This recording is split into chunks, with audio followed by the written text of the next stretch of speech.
comment about textbooks.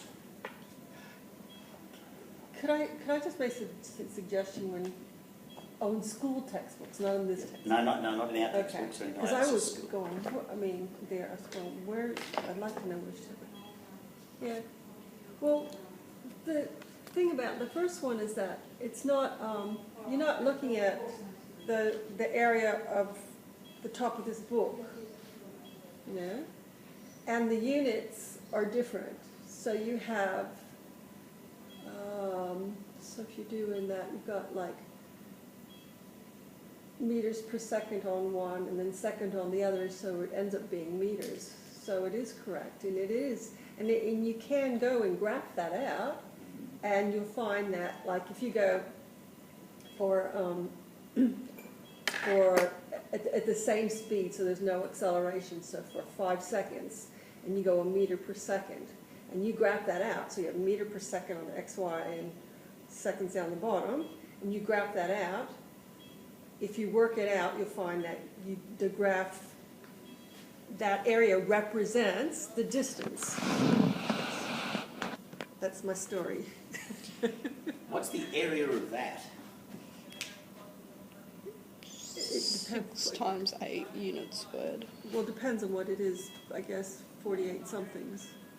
40. Oh, no. No, that's my question. What is the area? Height times width, Which is 48 6. 48. something. What's the something? Well, we don't know because it hasn't been given. So what do I put on it? Units. See, what is interesting about this is, notice neither of you said that there's no unit there. Yeah. People are prepared to accept that in mathematics generally, I can put a 6 on this as the side, and I don't put a unit on it, and they just go, who cares? But as soon as I do a calculation to get an area, they feel obliged To multiply. to stick a unit on it. Yeah. They don't care about those two, but this one it's important to. If I don't have a unit here, what's the unit on this? We don't know. It does not have one. The area, because if I can say the length of the side is 6, I can just as easily, the area equivalent of that is the area is 48. You can't put a unit on it. Mm. That makes sense? And that's what happens in the textbooks. The textbooks are trying to hammer this idea that down at the level it occurs, down in when people are learning about area, that area is a square unit, it's something squared.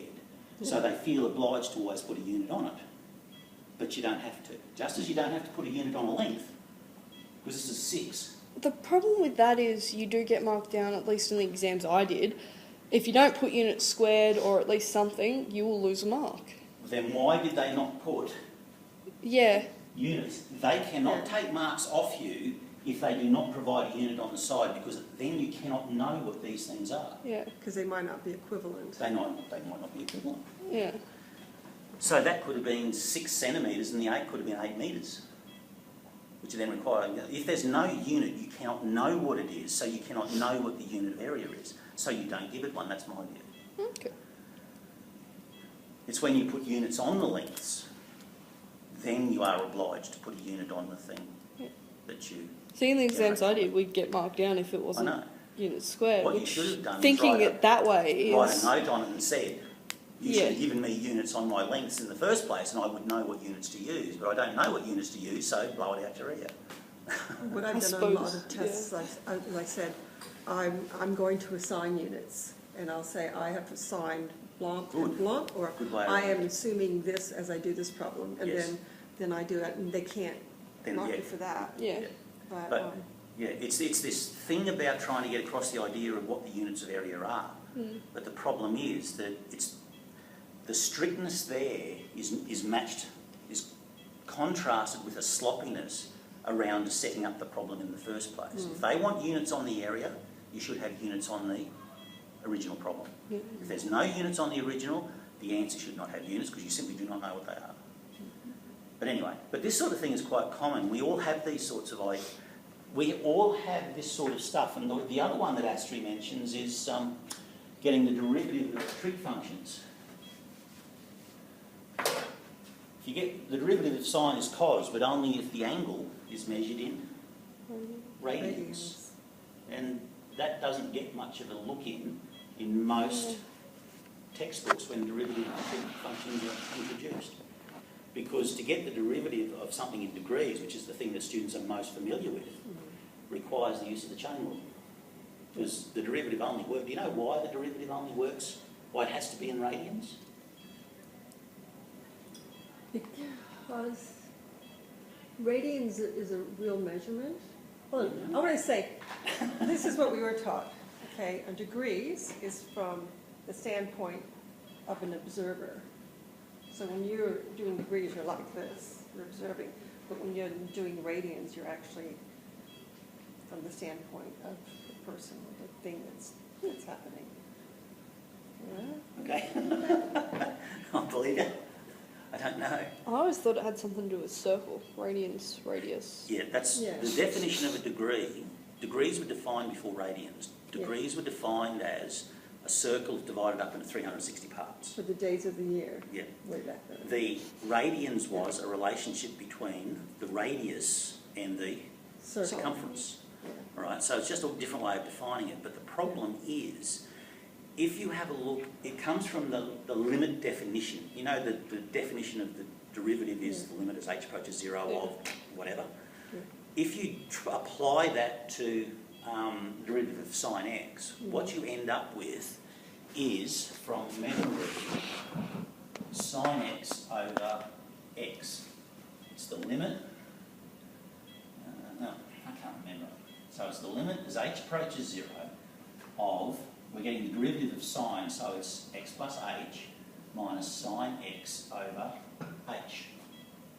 And then they break that down. There's an identity for that. I can't remember it off the top of my head, but there's an identity for that which breaks it down. And what you end up with is, it's the limit as h approaches 0 of sine, and you end up with that. The problem is that identity, and what they do is they use L'Hopital's rule on it, and all sorts of things. But the problem is that this identity is goes to 0, but only if that is in radians. If it's in degrees, that doesn't go. The limit doesn't go to 0. That's sort of. I put up a link to shows you a bit more of an explanation, but that's why it happens in terms of that definition. That the limit of the ratio. You know, if you have limits where you have something, the top's going to 0 and the bottom's going to 0, it's an indeterminate form. You can do the limit, if they're both going to 0, that can actually go to a value, depending if they're going to 0 at the same rate. It's not undefined, it's actually 1. You agree with that? Mm-hmm. Right? The only reason, in that situation, it only happens if h is in radians. It doesn't happen if it's in degrees. But it's really easy to explain radians too. Yeah. But anyway, but even when Astrid brought this up, I'd forgotten all about this because I'd always worked. I hadn't thought about this or taught it for a long time, and I always just worked in radians and didn't think about it. When she wrote, I had to look up the answer when she mentioned it. Yeah, we were always taught that radians were real numbers, it's something real to work with, whereas the degrees was just it's man-made. But so's radians. 360. And there's a conversion factor from degrees to radians. It's 50-something degrees is a radian. All it is the way the thing was defined was different.